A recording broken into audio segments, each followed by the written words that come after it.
Hello students, welcome to our online classes. I am Saman, your GK teacher. In this video I am going to teach you from Unit 1, The Natural World, and the chapter name is Wonders of Nature, which is on page number 21. In this chapter, it is a crossword chapter, whereas some clues are given from wonders of the nature from our nature, and some clues are given which we have to fill it in this crossword, which is from across and down. Here is clues is given which is given in the across. Here we have to fill it in the across way, and the clues which is given in down, then we have to fill it up in downward. Here you all have to fill it in capital letter. Now let's start. First clue is a process of long sleep adapted by some mammals to survive in freezing winter months.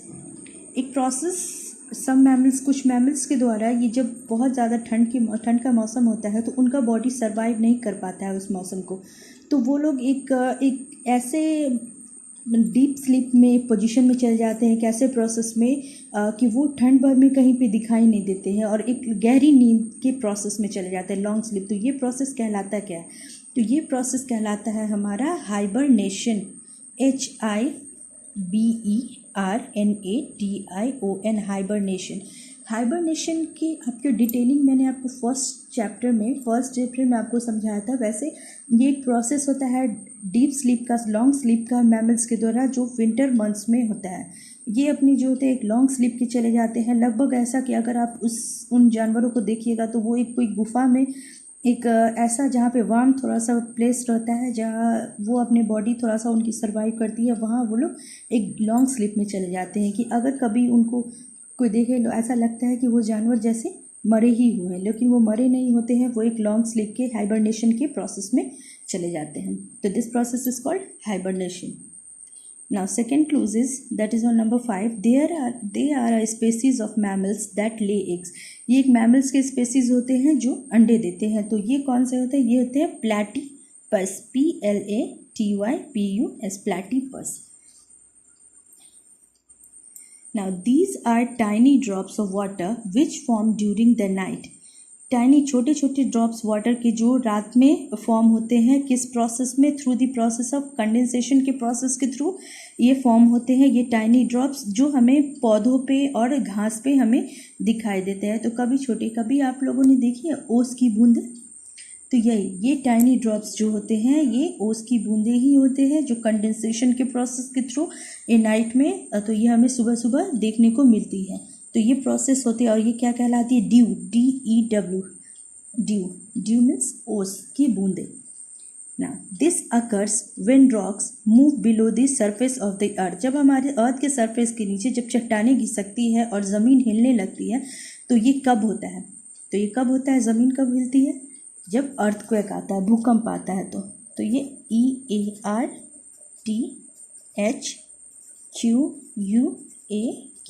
Earthquake. तो जब earthquake आता है तो earthquake कब होता है? जब अर्थ के सरफेस के बिलो जब चट्टानें घसकती है और हमारा ज़मीन यहाँ ऊपर पे हिलने लगता है, तो अर्थक्वेक जब आता है। This white mineral that we use every day in cooking food mostly from sea water. देखिए, जो हमारे घर में रेगुलर यूज़ होता है खाना बनाने के टाइम में, एक वाइट ऐसा मिनरल जो यूज़ होता है, तो ये सी वाटर से आता है। तो सी वाटर से क्या आता है? सी वाटर क्या होता है? खारा नमकीन होता है। तो सी वाटर से क्या आता है? नमक आता है, जो वाइट होता है, और ये हम खाना बनाने में यूज़ करते हैं। तो बिना नमक के कोई स्वाद नहीं होता है खाने में। तो ये हम लोग जो वाइट मिनरल यूज़ करते हैं कुकिंग फूड में, तो वो क्या होता है? सॉल्ट। तो ये हम लोग यहाँ पे फिलअप करेंगे, सॉल्ट, SALT, सॉल्ट। अब चलिए, ये क्रॉसवर्ड आपका अक्रॉस वे में कंप्लीट हो गया। Now downward.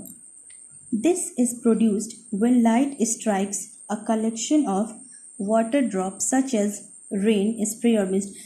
जब बारिश के बाद जब सूरज की रोशनी निकलती है, तो वो जो लाइट जब स्ट्राइक करके ये तो उसकी जो बूंदें जब बारिश के बाद तो ये कुछ प्रोड्यूस होता है तो वो क्या कहलाता है? तो वो होता है हमारा rainbow.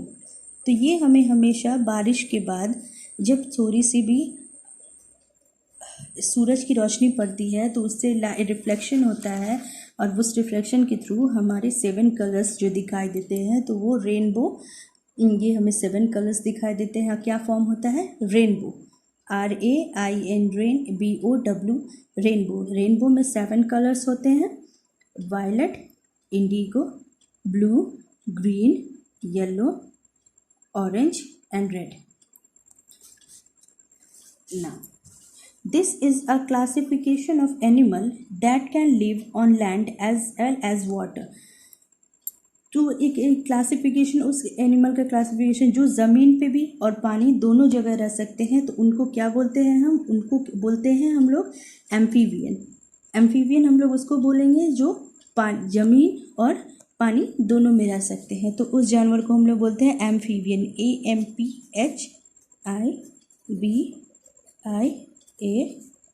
amphibian. Now, this is the largest bird in existence. Largest bird, which is the largest bird? Ostrich. OSTRICH, ostrich. This is the only continent with no active volcanoes on in mainland. एक ऐसा continent, only continent है यहाँ पे कोई भी active volcano उनके mainland पे नहीं है। तो वो कंटिनेंट कौन सा है? तो वो कंटिनेंट है Australia, EUSTRALIA,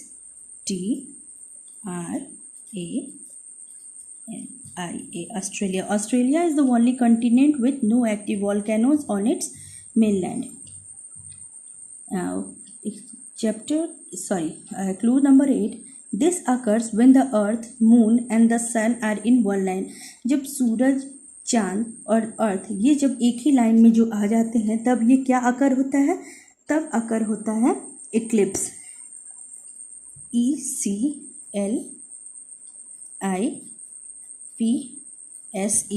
When earth, moon and the sun comes in one line, then eclipse occurs.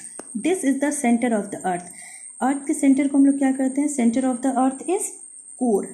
Centre of the earth is core, CORE, core.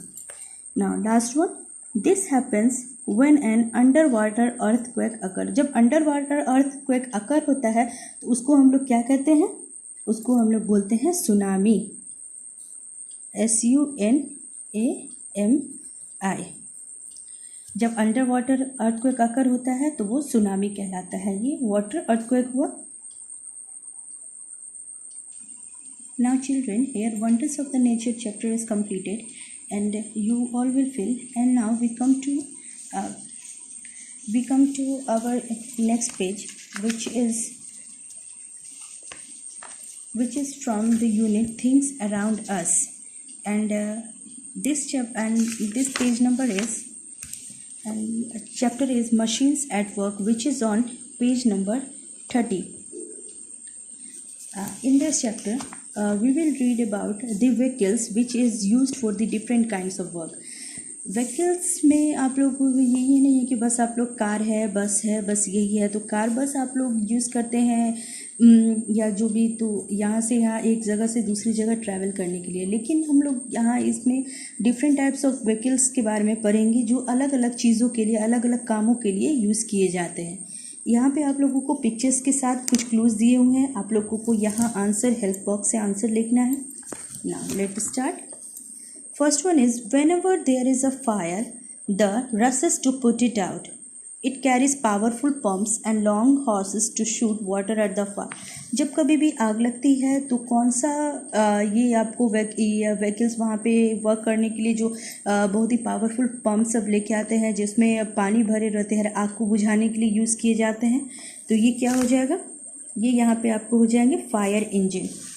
तो the fire engine rashes, FIRE, fire engine रसेस put it out and it can, वो तो हम लोगों को जब कभी भी आग लगती है तो फायर इंजन उस टाइम में वो व्हीकल्स हमें काम आता है। Second, construction companies and builders uses to mix raw material like gravel, water and sand to create concrete. जब कभी भी घर बनता है या कोई भी कंस्ट्रक्शन वाली काम में होती है या कोई भी बिल्डिंग बनता है तो बिल्डर जो है रॉ मटेरियल जैसे सीमेंट, बालू, जो भी कंक्रीट का सामान होता है वो सारा मिक्स करने के लिए ये वाले व्हीकल यूज़ करते हैं। तो इस व्हीकल का नाम क्या है? तो इस व्हीकल का नाम ये है cement mixer. Cement mixer is that vehicle which is used to mix raw material. Now third is used to lift, lower and move heavy material. ये मशीन यूज़ किया जाता है काफ़ी हैवी मटेरियल नीचे से ऊपर उठाने में, और इसका ये है इसका मशीन काफ़ी लंबा और काफ़ी इसका बीम काफ़ी स्ट्रांग होता है। तो ये कौन सा मशीन है?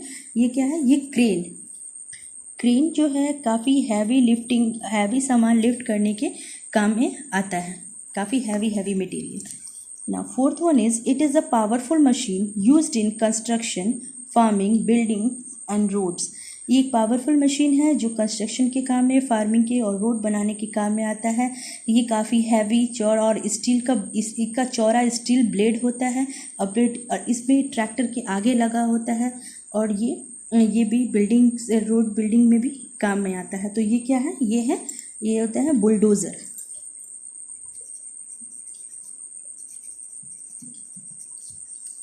Now fifth one is it is used to transport large quantities of water. ये ज़्यादा भारी मात्रा में पानी कैरी करने के काम में आता है। ये अपने साइज़ के हिसाब से ये कम से कम 11,000 लीटर से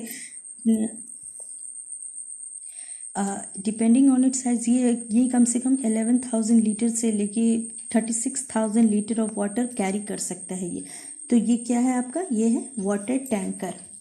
तो water tanker is that vehicle which is used to transport large quantities of water, and depending on its size it can carry about 1,000 liter to 36,000 liter. Now here you also know that about one vehicle that is a winter service vehicle, और ये snow removal vehicle. जब कभी जहाँ snowfall वाले area में बहुत ज़्यादा snow हो जाती है तो वहाँ पे आइस और स्नो हटाने के लिए, रोड को क्लियर करने के लिए ये विंटर सर्विस व्हीकल यूज़ की जाती है। Okay children, you all will complete your book. Okay, thank you.